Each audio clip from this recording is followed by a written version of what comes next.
Merdeka belajar wujud yang nyata. Raih mimpimu juga cita-cita.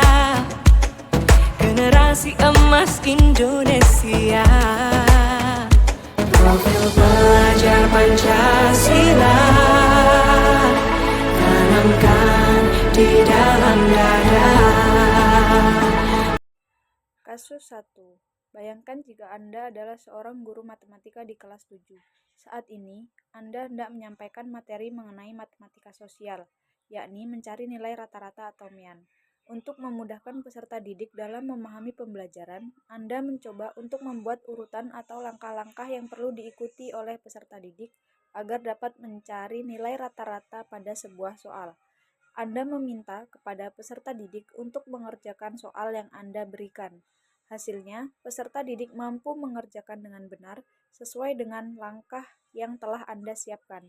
Beberapa saat kemudian, Anda meminta kepada peserta didik untuk mengulangi soal yang sama tanpa melihat urutan pengerjaan soal, dan peserta didik mampu mengerjakannya dengan benar. Soal yang pertama, menurut Anda, apa yang membuat peserta didik mampu mengerjakan soal dengan baik pada percobaan kedua, tanpa melihat urutan atau langkah pengerjaan soal? Jawabannya yaitu, yang membuat peserta didik mampu mengerjakan soal dengan baik karena guru matematika tersebut memberikan sebuah metode yang mudah dipahami oleh peserta didik, sehingga peserta didik mampu mengerjakan soal dengan mudah tanpa melihat urutan atau langkah pengerjaannya. Metode yang guru tersebut berikan bisa memudahkan peserta didik dalam mengerjakan tugas selanjutnya. Inovasi dan kreativitas guru dalam mengembangkan cara belajar sangat mempengaruhi keberhasilan peserta didik. Selanjutnya di kasus 1 nomor 2, pertanyaannya, sebagai seorang calon guru, dalam kegiatan belajar yang seperti apa metode di atas dapat diterapkan? Elaborasi jawaban Anda dengan menyertakan teori yang berkaitan. Tanggapan saya dari kasus tersebut adalah teori yang digunakan adalah teori sosial kognitif, yang dimana teori ini fokus utama dalam pembelajarannya adalah pengamatan dan peniruan. Teori ini juga melibatkan berbagai macam proses pembelajaran yang meliputi memperhatikan, mengingat, serta meniru tingkah laku atau timbal balik yang sesuai, lalu diakhiri dengan respon rangsangan yang positif. Baik, di sini saya akan membahas kasus 2. Rina adalah seorang guru di kelas 1 sekolah dasar. Sebagian besar peserta didiknya belum bisa berhitung dengan lancar. Rina sedang memikirkan cara yang sesuai untuk membantu setiap peserta didik menyelesaikan tantangan belajarnya. Nah, menurut Anda, apa yang dapat Rina lakukan untuk membantu peserta didiknya sesuai dengan tahapan perkembangan usia? Nah, rata-rata usia siswa kelas 1 sekolah dasar adalah 7 tahun. Menurut Genviase, pada usia ini, anak masih belum sepenuhnya mengembangkan kemampuannya dalam memanfaatkan logika dan memodifikasi, menggabungkan dan memisahkan ide atau konsep. Sebagai seorang guru, Rina tentu harus memperhatikan hal ini agar dapat merancang proses pembelajaran yang sesuai dengan kebutuhan dan keadaan siswanya. Menerapkan penalaran pada benda-benda nyata adalah salah satu cara Rina agar dapat menumbuhkan pembelajaran dan mendorong pemikiran kritis anak.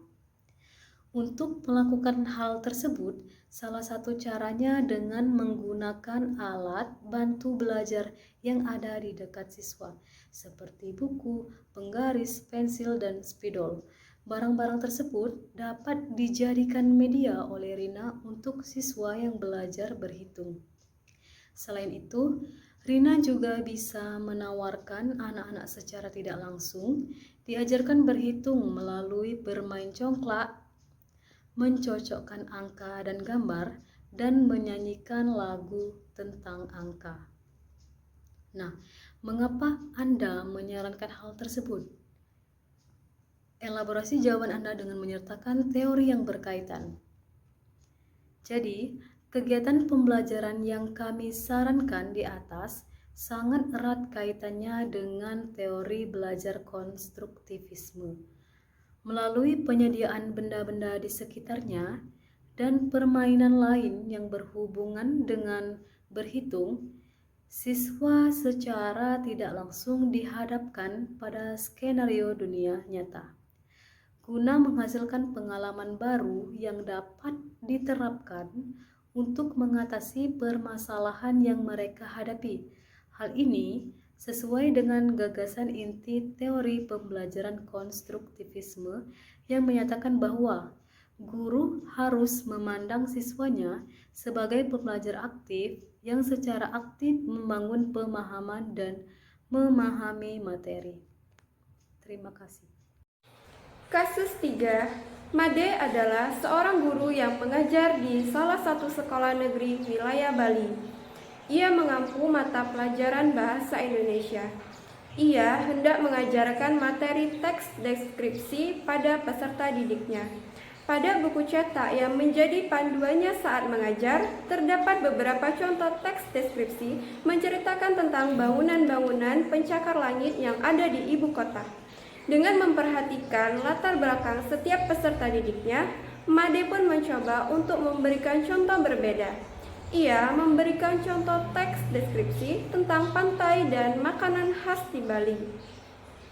Pertanyaannya, menurut Anda, apakah pertimbangan dan keputusan Made sudah sesuai? Mengapa demikian? Jawab, pertimbangan dan keputusan Made untuk memberikan contoh teks deskripsi tentang pantai dan makanan khas di Bali sangat tepat dalam konteks pengajaran bahasa Indonesia di Bali. Mengaitkan materi pembelajaran dengan lingkungan dan budaya lokal dapat menjadi strategi yang efektif.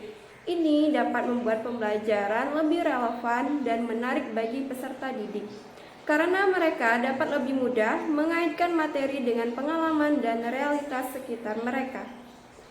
Kasus dengan nomor 2, yaitu prinsip yang mungkin digunakan oleh Made dalam kasus ini adalah prinsip kontekstualisasi atau kontekstualisasi kurikulum. Kontekstualisasi kurikulum mengacu pada upaya untuk mengaitkan materi pelajaran dengan konteks kehidupan nyata peserta didik, termasuk budaya dan lingkungan lokal mereka. Nah, hal ini dapat meningkatkan motivasi dan pemahaman peserta didik terhadap materi pembelajaran. Salah satu teori yang dapat berkaitan dengan prinsip kontekstualisasi adalah teori konstruktivisme.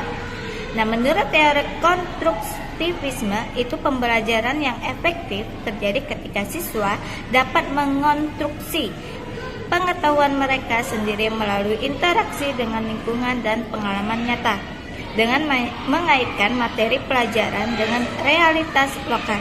Nah, seperti pantai dan makanan khas di Bali, Made dapat membantu siswa untuk membangun pengetahuan mereka dengan lebih baik. Nah, selain itu, pendekatan ini juga dapat mencerminkan kepekaan budaya dalam pembelajaran yang merupakan aspek penting dalam pendidikan inklusif dan berkelanjutan. Nah, dengan memperhatikan latar belakang setiap peserta didik dan menghadirkan contoh yang lebih dekat dengan pengalaman mereka, Made dapat menciptakan lingkungan pembelajaran yang lebih inklusif dan memperkuat identitas siswa sebagai bagian dari budaya Bali.